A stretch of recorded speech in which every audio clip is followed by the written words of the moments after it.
এখন আমি বুঝতে পারছি কোনো বিশ্বাস সম্পর্কে প্রশ্ন করা কতটা জরুরি, কি অন্ধভাবে অনুসরণ করা উচিত আর কি করা উচিত নয় সেটা জানা দরকার। তাই আমার প্রশ্ন হলো, কেন নবী মুহাম্মদ সাল্লাল্লাহু আলাইহি ওয়াসাল্লামই কেবল শেষ নবী ছিলেন এবং কেন পথ প্রদর্শনের জন্য আর কেউ আসেননি এই পাপপূর্ণ পৃথিবীতে?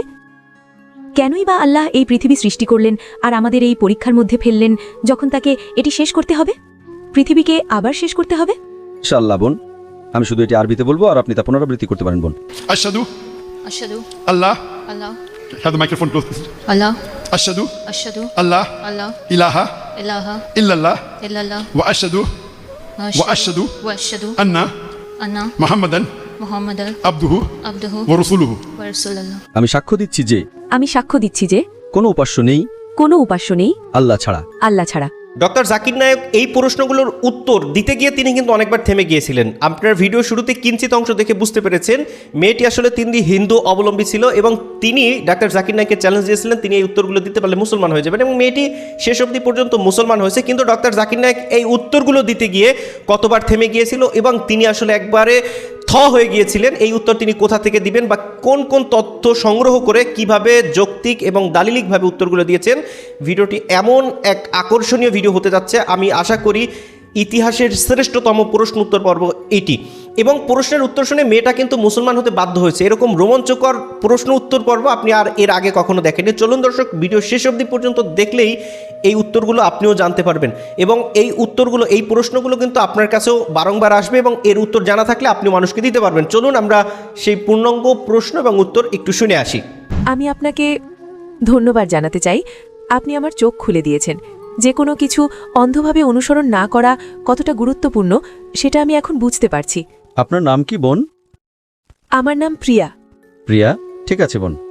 প্রথমেই আমি আপনাকে ধন্যবাদ জানাতে চাই, আপনি আমাকে বুঝতে সাহায্য করেছেন যে কোনো বিশ্বাস বা ধর্ম অন্ধভাবে অনুসরণ করা ঠিক নয়। মাশাআল্লাহ। এখন আমি বুঝতে পারছি কোনো বিশ্বাস সম্পর্কে প্রশ্ন করা কতটা জরুরি, কি অন্ধভাবে অনুসরণ করা উচিত আর কি করা উচিত নয় সেটা জানা দরকার।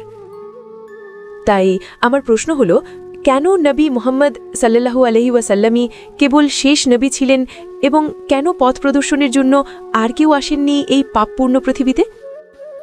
বোন খুব ভালো একটি প্রশ্ন করেছেন। কেন নবী মুহাম্মদ সাল্লাল্লাহু আলাইহি সাল্লাম শেষ ও চূড়ান্ত রাসূল ছিলেন, কেন তারপরে আর কোনো রাসূল আসবেন না? এটি খুব ভালো একটি প্রশ্ন। মানুষ আমাকে আরও জিজ্ঞেস করে যে কেন নবী মুহাম্মদকে প্রথমে পাঠানো হয়নি এবং কোরআন প্রথমে নাজিল করা হয়নি, তাহলে সমস্যা হতো না। উভয় প্রশ্নই যুক্তিসঙ্গত, উভয়ই যুক্তিসঙ্গত। যেমন আমার ছেলে বলে যে আমি ডাক্তার হতে চাই, কেন আপনি আমাকে সরাসরি মেডিকেল কলেজে ভর্তি করান না? আমি বললাম না বাবা, প্রথমে তোমাকে যেতে হবে আমার ছেলে নার্সারিতে, জুনিয়র কেজিতে, প্রথম শ্রেণীতে, দ্বিতীয় শ্রেণীতে, ধাপে ধাপে। সুতরাং আল্লাহ সুবহানাহু ওয়া তাআলা আমাদের স্রষ্টা, তিনি মানুষকে সবচেয়ে ভালো জানেন। তিনি জানেন চূড়ান্ত বার্তা কি, তিনি জানেন যে মানুষ শেষ ও চূড়ান্ত বার্তা গ্রহণ করার জন্য এখনো প্রস্তুত হয়নি। তাই পূর্ববর্তী সমস্ত ওহী যা এসেছিল, যদি আপনি নার্সারিতে যান, আপনি ABCD পড়েন এবং তারপর আপনি এগিয়ে যেতে থাকেন, তারপর গণিত 1 2 3 4, 2 + 2 = 4, তারপর আপনি অন্যান্য বিষয়ে পড়েন, গুণ ভাগ, এবং আপনি বিকশিত হতে থাকেন। একইভাবে আল্লাহ সুবহানাহু ওয়া তাআলা জানতেন যে যখন মানুষ ছিল প্রথমে তিনি তাদের বিকাশের উপর নির্ভর করে সহজ বার্তা দিয়েছিলেন এবং আল্লাহ মনে করেছিলেন 1400 বছর আগে সঠিক সময় ছিল যে এখন মানুষ বিকশিত হয়েছে কোরআন আত্মস্থ করার জন্য। কিন্তু কোরআনের সৌন্দর্য হলো আল্লাহ জানতেন যে মানুষ আরও বিকশিত হবে, কিন্তু নিম্নতম প্রয়োজনীয়তা ছিল কোরআন গ্রহণের 1400 বছর আগে। মানুষ সহস্র সহস্র এবং লক্ষ লক্ষ বছর ধরে আছে, আল্লাহ আলম আমরা জানি না। তাহলে আল্লাহ কি করলেন? আল্লাহ শেষ ও চূড়ান্ত বার্তা কোরআন এবং নাজিল করলেন শেষ ও চূড়ান্ত রাসূল সাল্লাল্লাহু আলাইহি সাল্লামকে। কারণ যখন শেষ বার্তা আসে তার একটা সময়কাল থাকে এবং যখন শেষ রাসূল আসেন তিনি চূড়ান্ত রাসূল। সুতরাং আল্লাহ সুবহানাহু ওয়া তাআলা যখন তিনি শেষ ও চূড়ান্ত বার্তা নাজিল করলেন, আল্লাহ কোরআনে বলেন সূরা মায়েদা অধ্যায় নম্বর 5 আয়াত নম্বর 3, আজ আমি তোমাদের জন্য তোমাদের ধর্ম পূর্ণ করলাম এবং তোমাদের জন্য ইসলাম মনোনীত করলাম এবং তোমাদের প্রতি আমার অনুগ্রহ সম্পূর্ণ করলাম। আল্লাহ মানুষকে বলছেন এই দিনে, এটি ছিল কোরআনের শেষ আয়াত যা নাজিল হয়েছিল, আমি তোমাদের জন্য আমার ধর্ম পূর্ণ করেছি এবং তোমাদের জন্য ইসলাম মনোনীত করেছি। এখন আল্লাহ ধর্ম পূর্ণ করার পর নতুন কিছু যোগ করা যাবে না, কিছু বাদ দেওয়া যাবে না। যদি কিছু যোগ করা হয় তার মানে আগেরটি সম্পূর্ণ ছিল না। ঠিক আল্লাহ 5টি 10টি আঙুল দিয়েছেন, যদি আপনি 11টি যোগ করেন তবে এটি সম্পূর্ণ নয়। তাই আল্লাহ দিন পূর্ণ করেছেন এবং শেষ ও চূড়ান্ত ওহী কোরআন শেষ ও চূড়ান্ত রাসূল মুহাম্মদ সাল্লাল্লাহু আলাইহি ওয়াসাল্লামের মাধ্যমে। এটা কোথায় উল্লেখ করা হয়েছে? যেমন আমি আমার বক্তব্যে বলেছি, সূরা আহজাব অধ্যায় নম্বর 33 আয়াত নম্বর 40-এ, ما كان محمد أبا أحد من رجالكم ولكن رسول الله وخاتم النبيين وكان الله بكل شيء عليما। যে নবী মুহাম্মদ সাল্লাল্লাহু আলাইহি সাল্লাম তোমাদের কোনো পুরুষের পিতা নন, তবে তিনি আল্লাহর রাসূল এবং নবীদের মোহর। এখন যখন আল্লাহ শেষ ও চূড়ান্ত বার্তা নাজিল করলেন, মানুষ বিকশিত হতে থাকে এবং আমরা কোরআন আরো ভালোভাবে বুঝি। বিজ্ঞান উন্নত হয়েছে। আমরা এখন যেভাবে কোরআন বুঝি, আমরা কোরআনের কিছুটা ভালো বুঝি, কারণ বিজ্ঞান উন্নত হয়েছে, কিন্তু বার্তা একই। এখন যেহেতু বার্তা পরিবর্তন হবে না, তাই আমাদের কোনো রাসূলের প্রয়োজন নেই। তাহলে আল্লাহ কি করেন? আল্লাহ মুসলিমদের বলেন, মুসলিম উম্মাহকে বলেন যে এখন তোমাদের দায়িত্ব যে বার্তা পৌঁছে দেওয়া। এবং আমি আমার আলোচনায় বলেছি, আল্লাহ সূরা ইমরান অধ্যায় নম্বর 3 আয়াত 110-এ বলেন, তোমরা সর্বোত্তম জাতি, মানুষের কল্যাণের জন্য আবির্ভূত হয়েছ। সুতরাং যেহেতু আর কোনো রাসূল আসবেন না, কারণ যদি কোনো রাসূল আসেন তাহলে একটি বার্তা থাকতে হবে। সুতরাং ওলামারা, দায়ীরা, যাদের অগাধ জ্ঞান আছে, এবং দায়ীরা যারা বার্তা পৌঁছে দেন, তারাই মশাল বাহক। তারা বার্তা পৌঁছে দেন মানুষকে বোঝানোর জন্য। তাই আমাদের দায়িত্ব বিশ্বের বিভিন্ন প্রান্তে যাওয়া এবং সমগ্র মানব জাতির কাছে বার্তা পৌঁছে দেওয়া। তাই কেউ বলতে পারবে না যে বার্তা আমাদের কাছে পৌঁছায়নি। এখন একবার চূড়ান্ত বার্তা সেখানে থাকলে আল্লাহ একটা সময়কাল দেন। আমরা জানি না পৃথিবী কবে শেষ হবে, তার একটা সময়কাল আছে। আমরা জানি না, আল্লাহ জানেন কবে পৃথিবী শেষ হবে, কেবল আল্লাহই জানেন। কিন্তু পৃথিবী ধ্বংসের কিছু আলামত আছে। হাদিসে ছোট আলামত এবং বড় আলামত আছে। ছোট আলামতের মধ্যে আমার ফেসবুক পেজে আমি 87টি ছোট আলামত এবং 10টি বড় আলামত দিয়েছি। ছোট আলামতের মধ্যে প্রথম আলামতগুলোর মধ্যে একটি হলো পৃথিবী ধ্বংসের ছোট আলামত হলো শেষ ও চূড়ান্ত রাসূল নবী মুহাম্মদ সাল্লাল্লাহু আলাইহি ওয়াসাল্লামের আগমন। এটি একটি ছোট আলামত যে এখন পৃথিবী শেষ হতে যাচ্ছে। কিন্তু কত সময় লাগবে আল্লাহু আলাম। 100 বছর, 200 বছর, 1000 বছর, 10,000 বছর, আমরা জানি না। সুতরাং এটি ছিল প্রথম ছোট আলামত, শেষ ও চূড়ান্ত রাসূলের আগমন। পৃথিবী ধ্বংসের প্রথম কয়েকটি আলামত, প্রাথমিক আলামত হলো মুহাম্মদ সাল্লাল্লাহু আলাইহি ওয়াসাল্লামের আগমন। তারপর আরও অনেক আলামত আছে, আপনারা আমার ফেসবুকে যেতে পারেন। তারপর বড় আলামতগুলো শুরু হবে। সুতরাং আল্লাহ নতুন কোনো রাসূল পাঠাননি, কারণ কোরআন হলো শেষ ও চূড়ান্ত বার্তা। নতুন কোনো বার্তা নেই, নতুন কোনো রাসূল নেই। কিন্তু আল্লাহ নিশ্চিত করেছেন যে তিনি মুসলিম উম্মাহকে বলেছেন যে আমাদের অন্যদের কাছে বার্তা পৌঁছে দিতে হবে। এবং তিনি বলেছেন যে মুসলমানের জন্য সবচেয়ে ভালো পেশা হলো একজন দায়ীর, যা আমি আমার আলোচনায় টাচ করেছি। নবী মুহাম্মদ সাল্লাল্লাহু আলাইহি ওয়াসাল্লাম ছিলেন শেষ রাসূল, এবং আমি আমার আলোচনায় বলেছি যেহেতু তিনি ছিলেন শেষ রাসূল, তিনি ছিলেন রাহমাতুল লিল আলামিন। যদি না হতেন তাহলে তিনি কেবল আরব বর্ষের রহমত হতেন। ঠিক, যদি আরেকজন রাসূল আসতেন তাহলে হয়তো তিনি কেবল একদল মানুষের জন্য হতেন, সম্ভবত আরব বর্ষের জন্য। মনে করেন কোরআন হয়তো 100 বছর, 1000 বছর, 2000 বছরের জন্য, আমরা জানি না। সুতরাং যেহেতু আল্লাহ বলেছেন এটি শেষ ও চূড়ান্ত ওহী এবং নবী মুহাম্মদ সাল্লাল্লাহু আলাইহি ওয়াসাল্লাম শেষ ও চূড়ান্ত রাসূল, তাই এটি সমগ্র মানব জাতির জন্য। এই কারণে নবীর মর্যাদা অনেক উঁচুতে। যেহেতু তার মর্যাদা উঁচুতে এবং বার্তাটি উঁচুতে, আপনি রূপান্তরটা আরও দ্রুত দেখতে পাচ্ছেন। আজ পৃথিবীতে মানব জনসংখ্যার 25%-এরও বেশি মুসলমান। আজ পৃথিবীতে সবচেয়ে অবহেলিত মানুষ হলো মুসলমানরা। পৃথিবীতে সবচেয়ে বেশি টার্গেট করা মানুষ হলো মুসলমানরা। সবচেয়ে বেশি সমালোচিত মানুষ হলো মুসলমানরা। সবাই আমাদের বিরুদ্ধে, তবু বার্তা পৌঁছে যাচ্ছে। এটি শেষ সময় বোন। সুতরাং যেহেতু এটি শেষ সময়, তাই নতুন আর কোনো রাসূল আসবেন না। কিন্তু বার্তার শক্তি এতই প্রবল, এটি বিশ্বের অনেক মানুষকে অন্তর্ভুক্ত করছে। আগের যারা ধর্মগ্রহণ করেছিল, খ্রিস্টান ধর্ম ইত্যাদি, তারা কেবল নামমাত্র ছিল। আজ পৃথিবীতে যখন মানুষ খ্রিস্টান বলে, তারা খ্রিস্ট ধর্ম পালন করে না। যেসব মানুষ ধর্ম পালন করে, ব্যবহারিকভাবে কোনো ধর্ম পালন করে, 1 নম্বরে আছে ইসলাম। সুতরাং বোন, মূল উত্তর হলো যেহেতু বার্তাটি শেষ, তাই রাসূলকেও শেষ হতে হবে।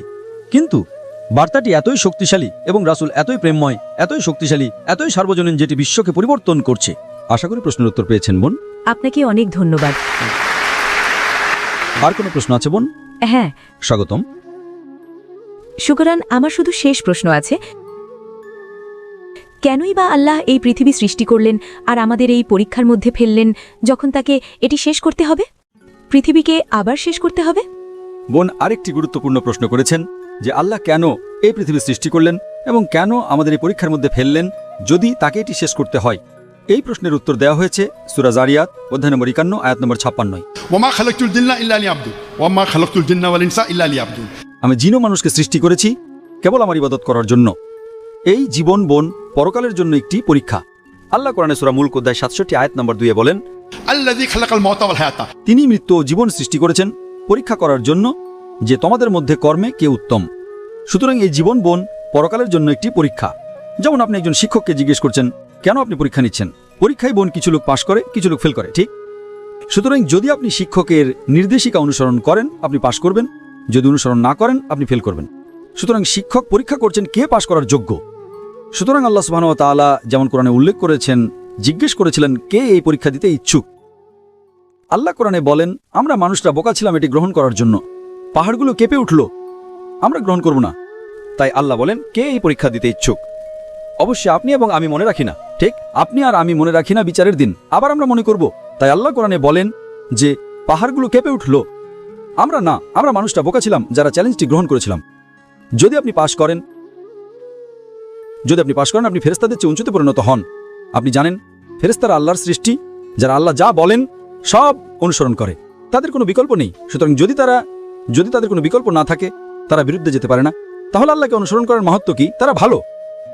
সুতরাং যদি মানুষকে আল্লাহর অবাধ্য হওয়ার বা আল্লাহর আদেশ পালন করার বিকল্প দেওয়া হয়, আমাদের স্বাধীন ইচ্ছা আছে। যদি আমরা আল্লাহর আদেশ পালন করি স্বাধীন ইচ্ছে দেওয়ার পরও, তবে আমরা ফেরেশতাদের চেয়ে উঁচুতে পরিণত হই। যদি পালন না করি আমরা নিচে যাই। তাই আল্লাহ আমাদের জিজ্ঞেস করলেন, তোমরা কি সেই পরীক্ষা দিতে চাও যেখানে অন্যরা সবাই মুসলিম, গাছ মুসলিম, পাহাড় মুসলিম, তারাওরা মুসলিম। মুসলিম মানে যে নিজের ইচ্ছাকে ঈশ্বরের কাছে সমর্পণ করে, তাদের স্বাধীন ইচ্ছে নেই, কেবল জিন এবং মানুষের স্বাধীন ইচ্ছা আছে। সুতরাং যদি আপনার স্বাধীন ইচ্ছে থাকে এবং আপনি আল্লাহর অবাধ্য হন, আপনি জাহান্নামে যান। যদি আদেশ পালন করেন আপনি সর্বোচ্চ উচ্চতে পরিণত হন। যদি ব্যর্থ হন, তবে আমরা ছিলাম সেই মানুষ যারা বলেছিলাম আমরা পরীক্ষা দিতে চাই। সুতরাং আল্লাহ সুবহানাহু ওয়া তাআলা একটি নতুন সৃষ্টি তৈরি করলেন, মানুষ যাদের নিজস্ব স্বাধীন ইচ্ছা ছিল, এবং আমরা এটি বেছে নিয়েছিলাম। এখন আমরা পরীক্ষার মধ্য দিয়ে যাচ্ছি, এবং পথপ্রদর্শক হলো কোরআন। মানুষের নির্দেশিকা ম্যানুয়াল হলো কোরআন। যখন আপনি কোনো পরীক্ষায় অংশ নেন, তখন একটি পাঠ্যপুস্তক থাকে, ঠিক? পরীক্ষার পাঠ্যপুস্তক হলো কোরআন, আর কোরআনের নির্দেশিকা হলো সহিহ হাদিস। সুতরাং আমরা এই পৃথিবীতে একটি পরীক্ষার মধ্য দিয়ে যাচ্ছি, পরকালের জন্য পরীক্ষা, এবং সেই কারণেই আমরা উচ্চ নম্বর পাওয়ার চেষ্টা করছি। যদি আমরা পাই, আমরা পাশ করি, আমরা জান্নাতে যাব। যদি আমরা ফেল করি, আমরা জাহান্নামে যাব।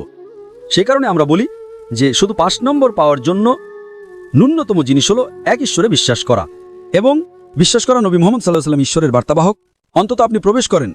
যদি আপনি স্কুলে প্রবেশ করেন, অন্তত আপনার পাশ করার সম্ভাবনা থাকে, এবং তারপর আপনি হয়তো দ্বিতীয় শ্রেণী, প্রথম শ্রেণী ডিস্টিংশন পেতে পারেন, কিন্তু অন্তত আপনাকে প্রবেশ করতে হবে। বোন, আপনি কি বিশ্বাস করেন ঈশ্বর একজন? হ্যাঁ, আমি করি। আপনি কি বিশ্বাস করেন নবী মুহাম্মদ ঈশ্বরের বার্তাবাহক? হ্যাঁ, আমি করি। আপনি কি বিশ্বাস করেন মূর্তি পূজা ভুল? হ্যাঁ, অবশ্যই। MashaAllah, خلاص. So if you believe, সুতরাং যদি আপনি বিশ্বাস করেন যে ঈশ্বর একজন, এবং আপনি বিশ্বাস করেন মূর্তি পূজা ভুল, এবং আপনি বিশ্বাস করেন যে নবী মুহাম্মদ সাল্লাল্লাহু আলাইহি সাল্লাম আল্লাহর রাসূল, তবে আমার মতে আপনি একজন মুসলিম। বোন, আপনি কি শাহাদা বলতে চান? আপনি কি শাহাদা আরবিতে বলতে চান? এগুলো আনন্দের অশ্রু বোন। আপনি কি শাহাদা আরবিতে বলতে চান? Yes. yes? MashaAllah. Takbir. আশা করি কেউ আপনাকে জোর করছে না বোন। না। আপনি নিজ ইচ্ছায় গ্রহণ করতে চান। হ্যাঁ। সুতরাং নিশ্চিতভাবেই আপনার ইসলামের ব্যাপারে যথেষ্ট কিছু জ্ঞান থাকতে পারে। হ্যাঁ, আমার আছে। মাশাআল্লাহ বোন, আমি শুধু এটি আরবিতে বলবো আর আপনি তা পুনরাবৃত্তি করতে পারেন বোন। Ashhadu Ashhadu Allah. Allah Have the microphone close. Allah Ashhadu Ashhadu Allah Allah ilaha ilaha illallah illallah wa ashhadu وأشهد وأشهد أن محمدا محمدا عبده عبده ورسوله ورسوله আমি সাক্ষ্য দিচ্ছি যে আমি সাক্ষ্য দিচ্ছি যে কোনো উপাস্য নেই কোনো উপাস্য নেই আল্লাহ ছাড়া আল্লাহ ছাড়া, এবং আমি সাক্ষ্য দিচ্ছি যে সাক্ষ্য দিচ্ছি যে নবী মুহাম্মদ হলেন রাসূল এবং আল্লাহর বান্দা। তাকবীর তাকবীর তাকবীর তাকবীর। মাশাআল্লাহ বোন, আল্লাহ সুবহানাহু ওয়া তাআলা আপনাকে জান্নাতুল ফিরদৌস দান করুন, এবং সত্যি আপনি একটা বাহাদুরি পদক্ষেপ নিয়েছেন, এবং আল্লাহ সুবহানাহু ওয়া তাআলা আপনাকে আরো হেদায়েত দান করুন, এবং তিনি আপনাকে সাহায্য করুন। কারণ আমি বুঝতে পারছি মাশাআল্লাহ যে আপনি ইতিমধ্যে অনেক জ্ঞান অর্জন করেছেন, এবং আপনার প্রশ্নগুলো ছিল খুবই বুদ্ধিমত্তার প্রশ্ন, এবং মাশাআল্লাহ আল্লাহ সুবহানাহু ওয়া তাআলা আপনাকে দিনের আরো বেশি জ্ঞান দান করুন। তিনি আপনার পিতামাতা, আপনার পরিবারের সদস্য এবং আপনার বন্ধুদের সঠিক পথ দেখাতে সাহায্য করুন বোন। জাযাকাল্লাহ খায়ের বোন। আপনাকে ধন্যবাদ। দর্শক, ডক্টর জাকির নায়েক হচ্ছে আমাদের এমন এক অভিভাবক, এমন এক জ্ঞানের সাগর। আল্লাহ তাকে এমন এক প্রতিভা দান করেছে যে তিনি যে কোনো প্রশ্নের উত্তর তার অভিজ্ঞতা এবং কোরআন হাদিস অনুযায়ী দলিল দিয়ে সেই উত্তরগুলো তিনি দিতে পারেন, যা আসলে আমাদের অন্য সমস্ত স্কলাররা দিতে গেলে, আমরা তাদেরকে ছোটো করছি না, তবে দিতে গেলে তারা একটু সময় নেয়, হিমশিম খায়, বিষয়টা ঘাটাঘাটি করে। কিন্তু ডাক্তার জাকির নায়েককে কিন্তু বলা হয়েছে জীবন্ত এলেম, অর্থাৎ তার ভিতরে যে এলেম আছে তা জীবন্ত। অর্থাৎ তিনি যে কোনো প্রশ্ন আসলে সেই প্রশ্নের উত্তর কোন জায়গায় রয়েছে কেমন যেন সে দেখে দেখে বলে দিচ্ছে। আল্লাহ তাআলা তাকে যে এই অভিজ্ঞতা দান করেছে, এই জন্য সকলেরই উচিত ডক্টর জাকির নায়েকের জন্য দোয়া করা। আল্লাহ তাকে দীর্ঘ হায়াত দান করুক এবং তিনি যে প্রশ্নের উত্তরগুলো দিয়েছেন, এই প্রশ্নের উত্তরগুলো আমাদের নিজেদের ভিতরেও জানা থাকা উচিত। তাই পরবর্তীতেও আমরা ডাক্তার জাকির নায়েকের এরকম অনেক কঠিন কঠিন প্রশ্নগুলো নিয়ে ভিডিও বানাবো, আপনারা আশা করি সেই ভিডিওগুলোও দেখবেন। চ্যানেলে যদি নতুন হয়ে থাকেন চ্যানেলটি সাবস্ক্রাইব করবেন এবং এই ভিডিওতে আপনি এখনও লাইক দিয়ে না থাকলে লাইক দিয়ে দিবেন, নিজের মতামত কমেন্ট অপশনে জানাবেন। ভালো থাকবেন সবাই, আসসালামু আলাইকুম ওয়া রাহমাতুল্লাহ।